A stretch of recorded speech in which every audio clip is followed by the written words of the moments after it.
ជំរាបសួរសួស្តីមិត្តភ័ក្តិទាំងអស់គ្នាមកកាន់ page ចាំ TNL ចាថ្ងៃនេះខ្ញុំនាំបងប្អូនមកទស្សនានៅភូមិដែលប្រើប្រាស់តែទូកហើយនឹងកង់ទេបងប្អូនចា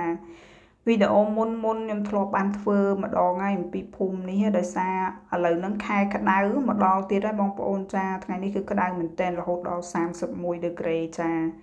ចឹងរំលឹកឡើងវិញខ្ញុំបានទៅលេងនៅភូមិហ្នឹងគឺចំរដូវក្តៅចាបងប្អូនគឺអញ្ចឹងហើយក៏នឹកឃើញថាសារឬវីដេអូហ្នឹងយកមកធ្វើឡើងវិញអញ្ចឹងចាហើយ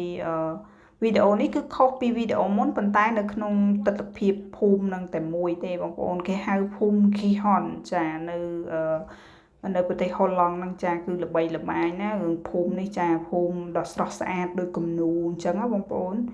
គឺមានផ្ទះគេប្រក់ពីស្បូវអញ្ចឹងទៅគេធ្វើស្ពានឆ្លងនៅលើព្រែកហ្នឹងចាបងប្អូនហើយព្រែកហ្នឹងគឺយើងអាចជិះទូក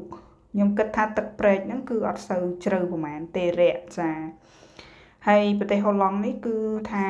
ជីកព្រែកហ្នឹងស្ទើរតែគ្រប់ទីកន្លែងចានៅតាមភូមិក៏ដូចជាកន្លែងស្រែចម្ការអីគឺគេតែងតែធ្វើព្រែកឲ្យមានទឹកហូរអញ្ចឹងណាបងប្អូនដើម្បីស្រោចស្រពដំណាំឬក៏ស្រោចស្រពផ្កា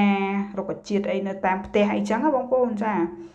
ហើយខែនេះទៅមិនបាច់និយាយទេបងប្អូនគឺថាផ្កាភ្ញីនៅជុំវិញផ្ទះអ្នកស្រុកហ្នឹងគឺស្អាតមែនទែនរីកស្គុះស្គាយតែម្ដងហើយមិនបាច់ចាំបើកទឹកពីណាទេគេបូមទៅទឹកពីក្នុងស្រះហ្នឹងយកមកស្រោចស្រពដំណាំក្បែរផ្ទះហ្នឹងក៏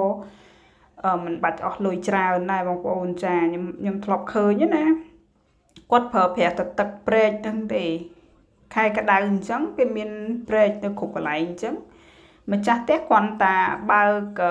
ម៉ូទ័របូមពីព្រែកហ្នឹងយកទៅស្រោចស្រពនៅដំណាំឬមួយក៏ផ្កាភ្ញីអីនៅខាងមុខផ្ទះហ្នឹងបានជាការស្រេចចាងាយស្រួលមែនតើប្រទេសហូឡង់នេះចាគឺថាប្រព័ន្ធទឹកហ្នឹងគឺសម្បូរបែបហ្មងហើយដូចបងប្អូនដឹងអញ្ចឹងគឺទឹកគឺជា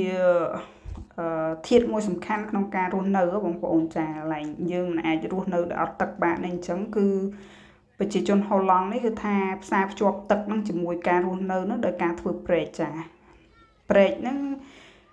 មួយទៅជាចំណែកមួយដ៏ធំធេងបងប្អូនចាអរគុណច្រើនជំរាបលាបងប្អូន